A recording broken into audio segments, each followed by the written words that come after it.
இயேசபேலின் ஆவிகள். இந்த இயேசபேலின் ஆவிகள் என்ன செய்கின்றன?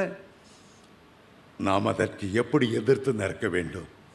இந்த இயேசபேல் ஆவி சாதாரண விசுவாசிகள் அல்ல, நல்ல ஹெவிலி அனாயிண்டட், நல்ல பிரேயர் வாரியர்ஸ், நல்ல ஆண்டவருக்காக எழும்ப நினைக்கிறவர்கள், கர்த்தரே தேவன் என்று நிரூபிக்க வேண்டும் என்று வைராக்கியம் உள்ளவர்கள், அவர்களை பிடிப்பதற்காகத்தான் இந்த இயேசபேல் ஆவிகள் கிரியை செய்து கொண்டிருக்கின்றன. தலைமட்டத்தில் உள்ளவன் ஒரு சிறிய தப்பு செய்தாலும் கர்த்தருடைய நாமம் தூஷிக்கப்பட்டுவிடும். பத்திரிகைகள் எல்லாம் அதை பெரிதான விளம்பரம் கொடுத்து வெளியிட்டு விடும். சிலர் சொல்றத பார்க்கிறேன், பிரதர் ஒரே அசுத்த எண்ணமா இருக்குது.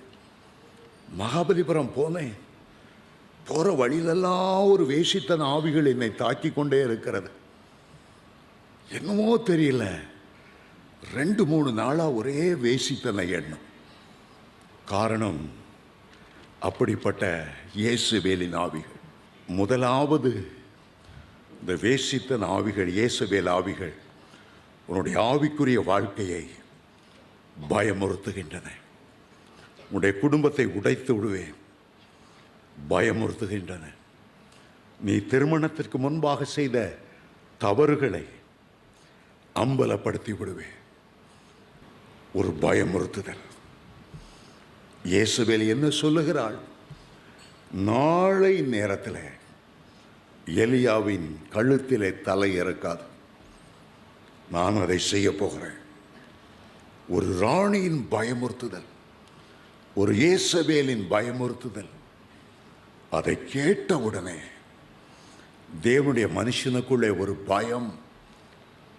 ஆகவே அவன் இஸ்ரவேல் தேசத்தை விட்டு யூதா தேசத்துக்குள்ளே ஓடினான் பயந்து.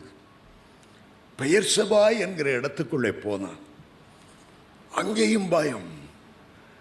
தன்னுடைய வேலைக்காரனை வனாந்தரத்தில் நிறுத்திவிட்டு தனியாய் பயந்து போய் ஒரு சூறை செடியினுடைய கீழே படுத்தான்.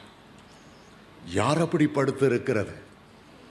கர்த்தருக்காக அக்கினியாய் பற்றி எறிந்த எலியா.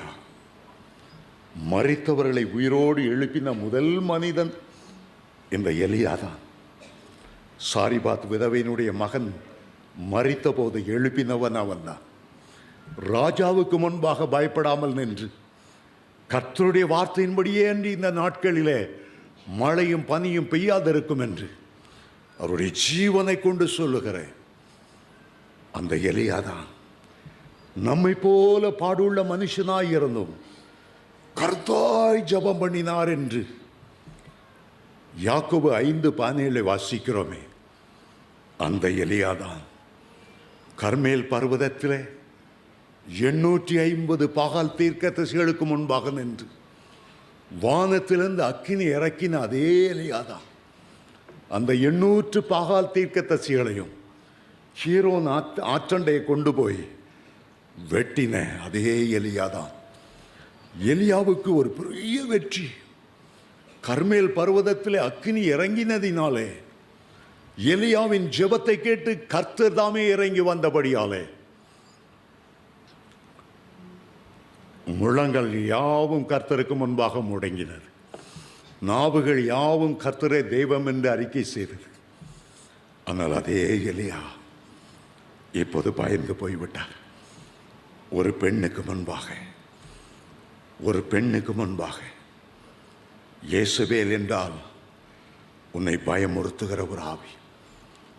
எப்பொழுது கர்த்தருக்கு பிரியமில்லாத உறவுகளை சிக்கிக்கொண்டாயோ உன்னுடைய மனசாட்சியே உன்னை பயமுறுத்த ஆரம்பித்து விடும். எலியாவுக்கு ஒரு பெரிய வெற்றி அந்த கர்மேல் பர்வதத்தில் உள்ள வெற்றி தான்.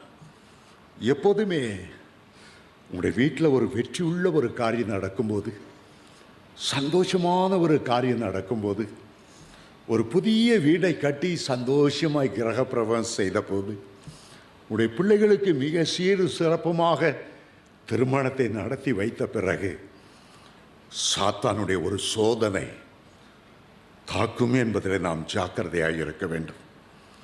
எப்போதும் நல்ல குருசேடு 4 நாள் அருமையாய் நடத்திவிட்டு வீட்டுக்கு வந்தால் அப்போதான் மனைவிக்கும் கணவனுக்கு இடையே மிஸ் அண்டர்ஸ்டாண்டிங் வரும். அப்போதான் சந்தேகம் எழும்பி வரும்.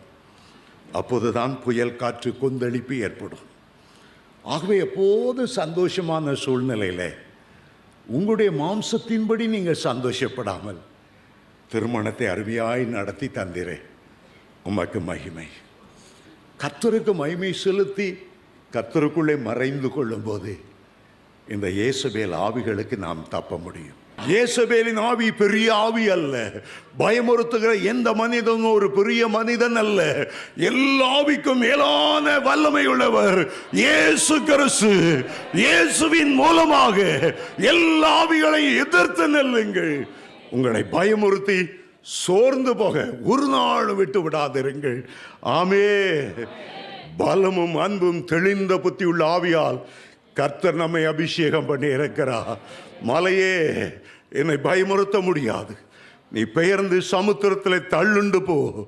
ஏ ஆவியே, இயேசபேல் ஆவியே, என் கணவனை விபச்சார எண்ணங்களுக்குள்ளே, வேசித்தன எண்ணங்களுக்குள்ளே, குடிகார எண்ணங்களுக்குள்ளே நீ கொண்டு போகாதே.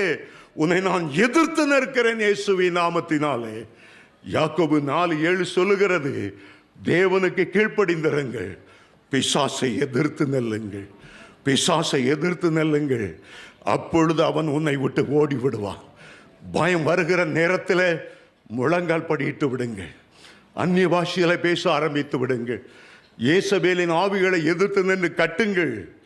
அது ஓடி போய்விடும். ஆமே.